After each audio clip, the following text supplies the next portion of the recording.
할렐루야. 예, 오늘 본문 말씀을 통해서 너희는 내게로 돌아오라 라고 하는 말씀으로 우리가 하나님 앞에 은혜를 나누기를 원합니다. 오늘 본문 말씀을 간단하게 살펴보면은 이 바사의 이 다리오 왕이 패권을 잡은 지 2년째에 여호와의 말씀이 선지자 스가랴에게 임합니다. 그들의 조상이었던 이스라엘의 조상들은 하나님 말씀에 순종하지 않고 악한 길과 악한 행위에서 돌아오지 않았음을 지적을 하면서 결국 그들은 자신의 죄악의 멸망의 사건을 초래하자 공의를 행하신 하나님을 인정한다는 그런 내용이면서 너희는 내게로 돌아오라 이렇게 말하고 있습니다. 우리가 살아갈 길은 살 수 있는 길은 바로 여호와께로 돌아가는 길인 줄로 믿습니다. 그래서 우리가 어떻게 하면 여호와께로 돌아갈 수 있을 것인가? 우리가 주님 말씀하시는 음성을 듣고 우리가 순종하는 그런 귀한 시간 되기를 주님의 이름으로 축복합니다. 첫 번째로 우리가 여호와께로 돌아가려면 내게 찾아온 고난 중에서도 하나님의 뜻이 무엇인지를 묻고 깨달아야 합니다. 오늘 1절, 2절 말씀인데요. 다리오 왕 2년의 8째 달, 다리오 왕이 즉위한 지 제2년 8째 달에 여호와의 말씀이 스가랴에게 임합니다. 이 선지자에게 늘 하나님은 말씀하셔서 대언하시는 역할을 하시는데요. 하나님은 이미 여러 선지자들을 통해서 유다가 70년간 포로 생활할 것을 말씀을 해 주셨습니다. 이후에 바벨론이 바사에 의해서 멸망을 당한 후에 이제 바사의 왕이 된 고레스가 바사를 다스릴 때에 유다는 예루살렘으로 귀환을 하게 되고 성전을 재건하게 되는, 그러니까 하나님의 뜻대로 70년의 포로 생활을 마치고 나서 이 바사 왕이 이 고레스 왕이라고 하는, 하나님이 어떻게 보면 하나님의 뜻 가운데 움직이는 이 고레스 왕을 주어서 그들의 예루살렘으로 돌아오게 하고 또 성전을 다시 건축하게 한다고 하는 것인데요.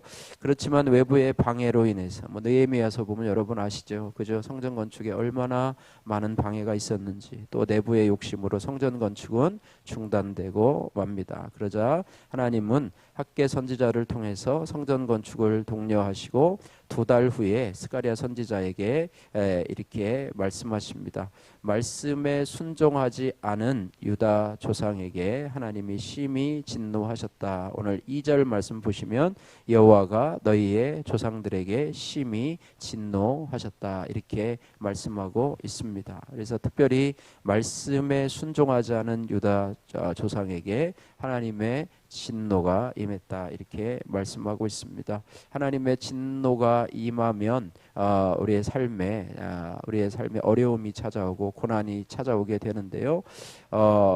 물론 고난이 여러 가지 이유가 있죠. 자신이 잘못한 고난도 있고, 또 하나님이 우리에게 부여된 고난도 있고, 내가 애매히 받는 그런 여러 가지 고난의 종류가 있지만, 어쨌든 우리가 고난을 당하면 참 힘들지 않은 사람이 없어요. 어려움을 당할 때 우리가 할렐루야 기쁘면서 그런 사람은 거의 없습니다. 그럼에도 불구하고 우리가 고난이 찾아올 때는 하나님의 뜻이 무엇인지를 묻고 깨달아야 됩니다. 그래서 이스라엘 백성들도 너희 조상들에게, 말씀에 순종하지 않은 유다의 너희 조상들에게 하나님이 진노하셨다라고 하는 말씀을 듣고서 오늘날 우리에게 다가온 그런 고난을 통해서도 하나님의 진노하심이 혹시 있지는 않은가, 내가 혹시 하나님 앞에 잘못한 것이 있지는 않은가, 이런 부분들을 우리가 살펴보아야 된다고 하는 것입니다. 그래서 하나님 나에게 무슨 죄를 물으시고 또 무엇을 회개하기를 원하시는가, 또 어떤 부분을 돌이키기를 원하시는가,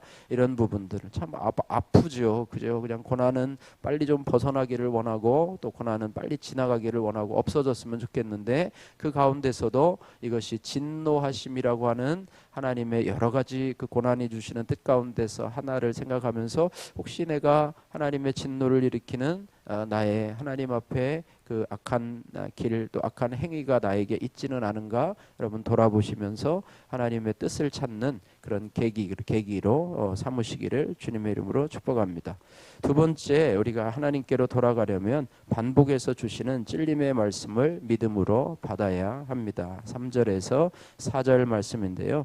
하나님은요 끊임없이 말씀하시는 하나님이세요. 특별히 구약시대에는 선지자들을 통해서 끊임없이 말씀하시는 하나님, 또 스가랴를 통해서도 유다에게 말씀하시는데도 그 전에 선지자들에게 말씀하시는 것과 동일하게 주시는 말씀입니다. 그래서 너희가 돌아오기만 하면 나도 너희에게로 돌아가겠다 이렇게 말씀하고 있습니다.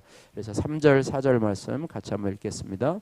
그러므로 너는 그들에게 말하기를 만군의 여호와께서 이처럼 이르시되 너희는 내게로 돌아오라 만군의 여호와의 말이니라. 그리하면 내가 너희에게로 돌아가리라 만군의 여호와의 말이니라. 너희 조상들을 본받지 말라. 옛적 선지자들이 그들에게 외쳐 이르되 만군의 여호와께서 이같이 말씀하시기를 너희가 악한 길 악한 행위를 떠나서 돌아오라 하셨다 하나 그들이 듣지 아니하고 내게 귀를 기울이지 아니하였느니라. 만군의 여호와의 말이니라. 아멘. 예. 조상을 본받지 말라. 너희들의 조상이 행한 악한 길과 악한 행위를 본받지 말라. 그들은 계속해서 말씀을 했는데도 듣지 않고 내게 귀를 기울이지 않았다. 듣지 않고 귀를 기울이지 않았기 때문에 당연히 여호와께로 돌아서지 않겠지요. 하나님은 우리를 통해서 계속해서 말씀하시는 하나님이신 우리의 삶의 거룩을 위해서 우리의 구원을 위해서 하나님은 계속해서 반복적으로 말씀하시는 것입니다. 그런 말씀 중에 우리에게 찔리는 말씀이 가끔씩 있잖아요. 그죠? 찔리는 말씀이 있다면 이것을 하나님의 말씀으로 우리가 듣고 여러분들이 집으로 돌아가셔서 아니면 삶 속에서 그 말씀을 깊이 생각해 보아야 된다는 거예요. 하나님이 나에게 왜 이런 찔림의 말씀을 주셨을까? 여러분 찔림의 말씀이라고 하는 것은요 별로 은혜로운 말씀이 아니에요. 예. 누가 어떤 사람이 나에게 찔리는 말을 했다. 내가 찔리는 말을 했다라고 하면 내가 숨겨두고 싶은 건데 이것을 누가 얘기했다 그럼 당황하지 않습니까? 그죠? 그런 것처럼 하나님께서도 내가 숨겨놓고 있던 죄를 어느 날 갑자기 말씀을 통해서 찔리는, 옆 사람은 알지 못해요. 나 혼자만 아는 그런 것인데도 불구하고 그것들을 그냥 듣고 흘러버리기보다는 그 말씀을 하나님이 나에게 왜 이런 찔림을 주셨을까? 어떤 뜻을 가지고 이런 찔림을 주셨을까라고 하면서 그것을 저항으로 반항으로 또 겁으로 그것을 내치는 것이 아니라 믿음으로 받아야 합니다. 할렐루야.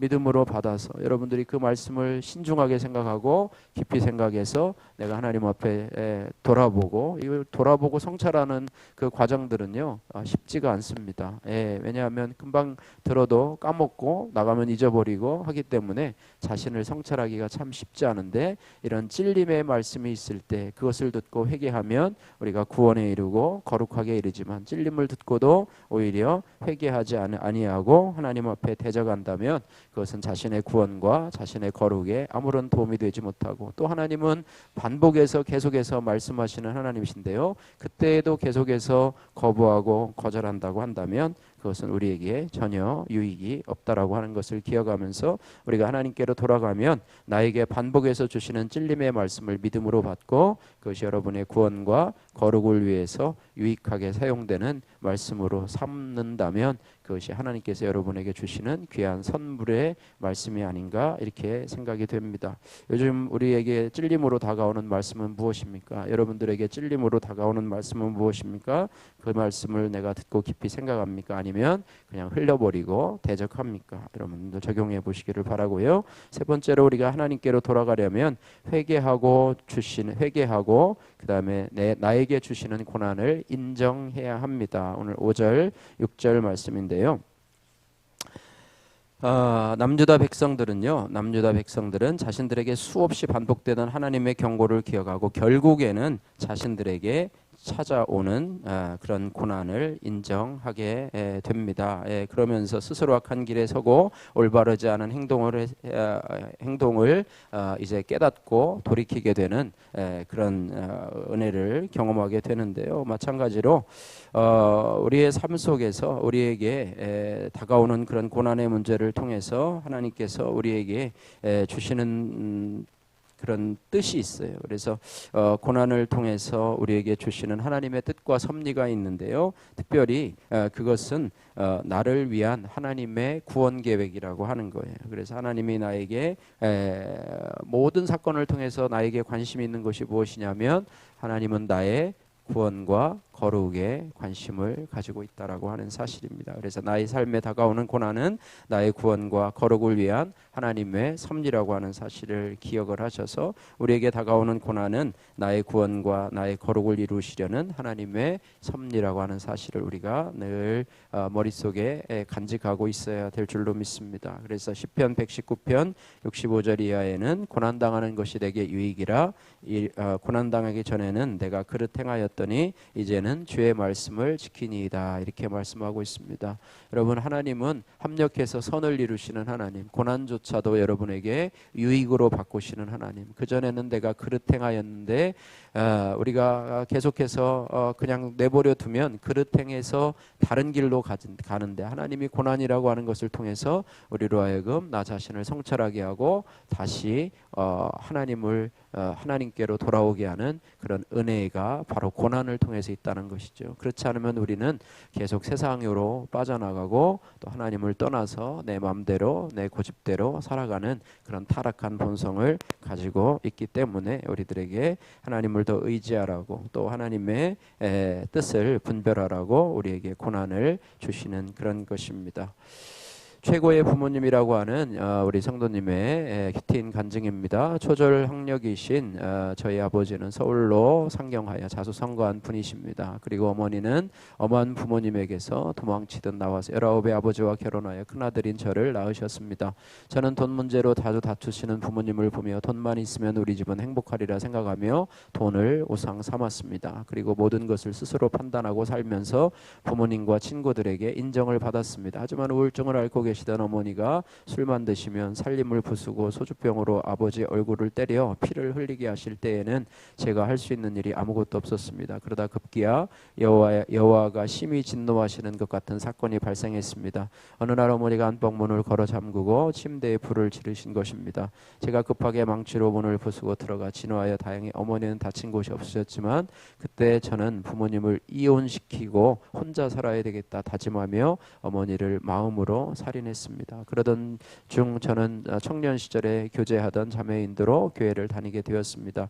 그곳에서 말씀으로 자신의 죄와 수치를 고백하던 지체들을 보면서 그동안 누구에게도 말하지 못한 저의 가정사를 나눌 수 있었습니다. 그러면서 만군의 여호와께서 이처럼 이르시되 너희는 내게로 돌아오라. 만군의 여호와의 말이니라는 말씀처럼 불신 가정에서 태어난 저를 예수님을 믿게 하고자 부모님이 수고하셨다는 것을 인정하게 되었습니다. 부모님의 수고가 없었다면 저는 술과 담배와 음란물과 돈 우상의 악한 길과 악한 행위를 떠날 수 없었을 것입니다. 마음속으로 부모를 살인한 폐륜아인 저를 예수 믿게 해주신 것이 감사해 지금은 부모님을 전도하고 있습니다. 하지만 아버지는 종교의 자유가 있다며 거절하시고 어머니는 교회보다 절이 좋다고 하십니다. 그럼에도 저를 예수 믿게 해준 부모님의 구원을 끝까지 포기하지 않고 삶으로 주님을 전하겠습니다 라고 하면서 부모님께 예수님을 믿게 해주셔서 감사해요 라고 하는 말씀을 드리겠습니다. 함께 일하는 아버지에게 제가 교회 공동체에서 받은 은혜를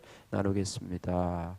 하나님은요 우리가 돌아오기를 원하시는 하나님, 돌아와서 하나님의 구원의 감격에 빠지고 또 하나님의 거룩함을 이루기 위해 하신다는 것입니다. 그래서 하나님은 반복적으로 말씀하시고 또 우리가 돌아오기를 원하시는 하나님, 우리가 하나님이 요즘 우리에게 계속해서 반복적으로 하시는 말씀을 무엇인지, 특별히 고난 가운데서도 우리 자신의 죄를, 우리 자신의 연약함을 깨닫고 주님 앞에 돌아오고 고난당함이 내게 유익이라는 말씀을 기억하시면서 우리가 하나님 앞에 더 가까이 나가는 그런 은혜가 있기를 주님의 이름으로 축복합니다.